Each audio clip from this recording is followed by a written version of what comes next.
Honorable Ministers, Deputy Ministers, and Members of Parliament,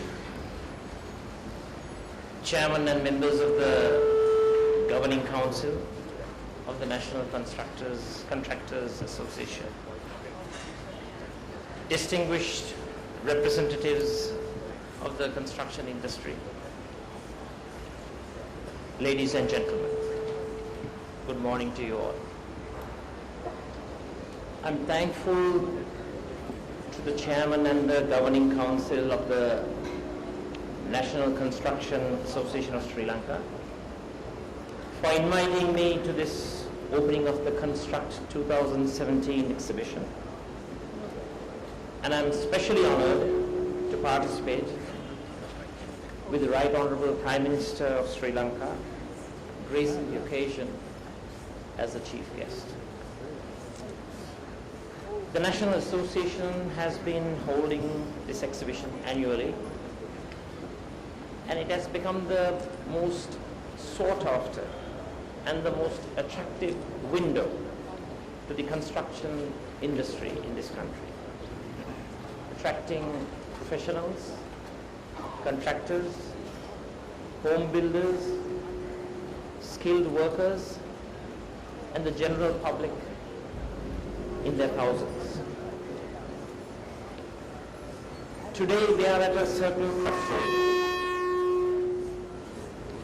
a challenging point in the economic recovery and the modernization effort launched under the direction of His Excellency the President and the Honorable Prime Minister a mere 2.5 years ago. Since being assigned the responsibility for the construction industry by the present government, my ministry and I have launched several positive initiatives to bring the industry out of the doldrums in which it prevailed for many years.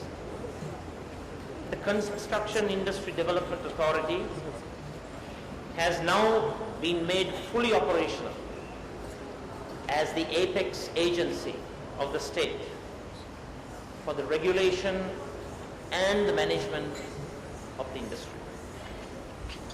A new national policy on exhaustive consultations with the stakeholders has been approved by the Cabinet of Ministers on my recommendation. Skills training in the construction industry has been strengthened and expanded under the Shilpa Savya program. However, we have to do much more. The government as well as the industry stakeholders in order to achieve significant progress. In such a scenario, the people as well as the government expect much more from the construction industry than ever before. The industry has to help the national economy to recover and also has to contribute to the easing of social problems in the country. The challenge for the industry today is to do well despite constraints in its working environment. Ways have to be found amongst us, between the government and the industry, to take advantage of the special features of construction, which offer unique opportunities. As I envisage, the construction industry needs to effectively play its role in the economy by realizing its potential to create jobs in all parts of the country. New strategies are necessary to make this possible. Second, construction activities need to lay the infrastructure for development.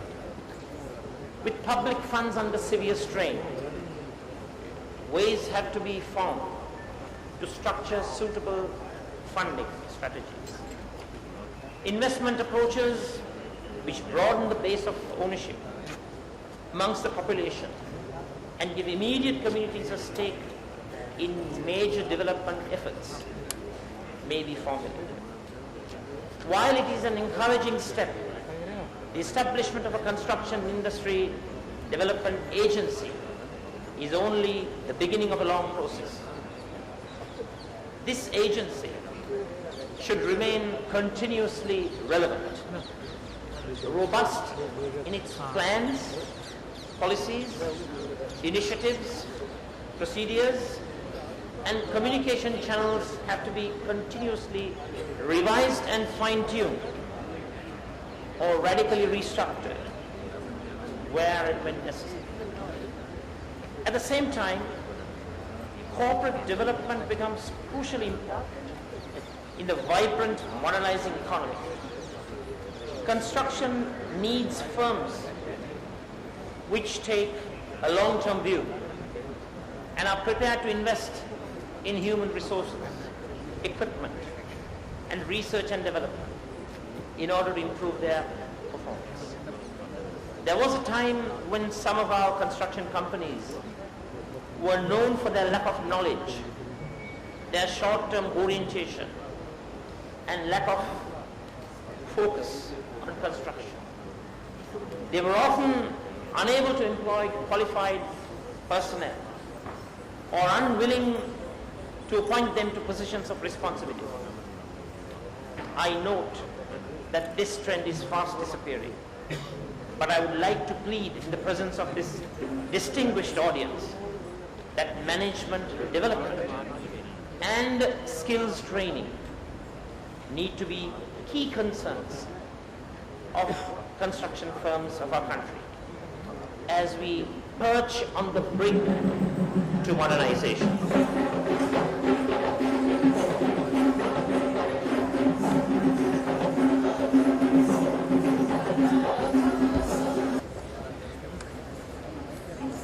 As we welcome the Right Honourable Prime Minister, I intend to carry on with my short speech. Honourable Prime Minister, you have introduced new concepts of modernization to our country and set all of us on a new path in this vision age. You have expounded and advocated the urgency for setting up exclusive economic zones and corridors of growth. You have conceived the promotion of development hubs. Just a few days ago, you announced the proposal for a development triangle. All these new concepts, initiatives, and noble interventions on your behalf will finally lead to a construction boom, and the construction industry has to charter its own path to reap benefits from the opportunities awarded. Honourable Prime Minister, distinguished invitees, construction industry stakeholders, while referring to our endeavours to resurrect the construction industry as well as the building materials industry from their doldrums and to revitalize them, I consider that this would be the most apt forum to invite attention to certain important trends that the industry will face, in my view, during the coming decade or so. These trends have to be essentially addressed on an urgent basis, jointly by the state and by the industry itself. The first such concern is a skilled labour shortage that will, as it is now, continue to plague the industry. This trend is lingering after a large chunk of the construction workforce was attracted to leave the industry for overseas employment or for other less demanding jobs. Unfortunately, a significant portion of those workers have not returned. Inadequacy of technical training at school level and less emphasis on the construction trades are also contributing to a smaller pool of workers entering the industry. Combined with an aging workforce, these factors are creating a struggle for construction firms seeking employees for positions ranging from skilled trades to managerial roles. Aside from the long-term implications of a dwindling labor pool, firms are feeling the immediate impacts of the labor shortage, as it may lead to higher costs and longer project schedules. The second noteworthy trend is that collaborative project delivery methods may become more popular. The days of design, build domination looks to be winding down, as collaborative approaches are expected to become more common for projects. Design build, public-private partnerships, and integrated project delivery seem to be the three of the most often cited methods around the world that are altering the industry.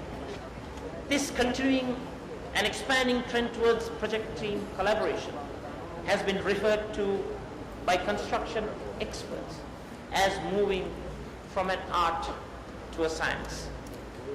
Third, off-site modular construction is expected to gain a stronger foothold in the market. Off-site construction, also referred to as prefab, is not new to the industry. However, experts predict that this method will grow in the coming years as quality time and labor concerns force the industry to seek alternatives to traditional construction methods. A fourth is that construction costs will rise due to material and labor shortages.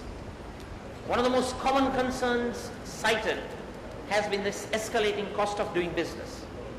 With rising material costs and shortages of natural resources, as we have already experienced, with the acute shortage of sand, as well as rising labor costs, firms are likely to struggle to maintain their margins. A next important trend can be recognized as a need for sustainable construction. Sustainable construction and the green building movement will continue to make vast strides in the years ahead, and more owners, tenants, and users will demand green and energy efficient features in new buildings. Sustainable construction is bound to become more of the norm rather than remain the exception. A sixth important trend is that construction activity will face increased scrutiny and prosecution of safety and fraudulent incidents. The government has already initiated increased scrutiny on safety violations in construction, which will become strengthened during the coming economic upsurge and the expected building boom. At the same time, attention to job safety will continue to be heightened. The other most important trend looming on the horizon is that IT industry holds the potential to revolutionize the industry in the next few years. IT encapsulates several aspects of the construction technology landscape and will no doubt help the contractors to continue their quest to prune costs and improve efficiencies. Right Honourable Prime Minister, distinguished participants, we are all aware that project procurement and administrative arrangements currently in use have been inherited from Western countries which have a different history, culture, collective experience, and breadth of construction experience. Ironically, the countries of origin of these procurement arrangements have changed their approaches. I myself consider that the construction industry must differ in each country, and that it is necessary for efforts to be made to devise practices, procedures, and relationships which are suited to the culture of the country. Universal solutions may not be practical. Efforts need to be made to formulate construction procurement approaches which enable and facilitate the integration of the construction process in the context of our country and her aspirations. In keeping with this need, I have already sought certain interventions.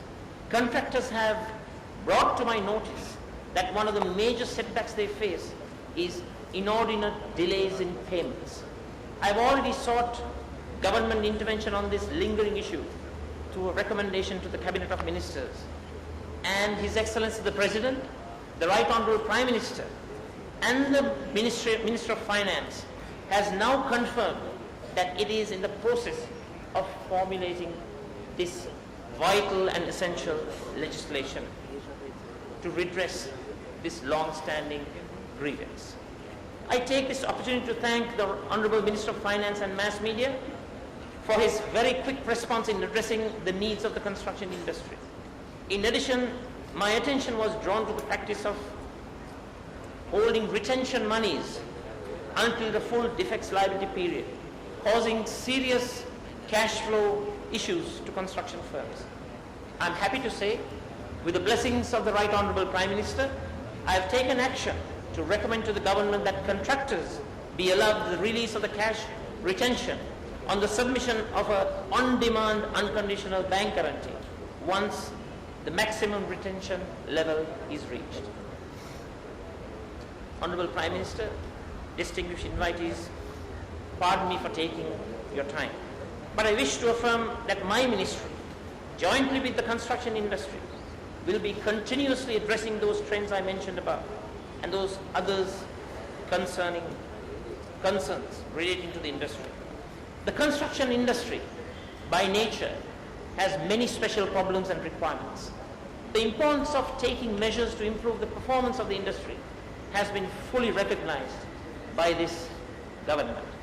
I fondly recognize the noble leadership of His Excellency Maithripala Sirisena and the path-breaking, innovative initiatives of the Right Honourable Prime Minister Ranil Wickremesinghe to make the construction sector in our country one of the foremost vibrant sectors of our national economy. As such, it is our endeavour in this age, in this vision age, to build and nurture an internationally competitive construction industry by enhancing professionalism, raising skills levels, improving industry practices and technologies, and by promoting a new construction culture with an integrated approach to construction. I thank you all.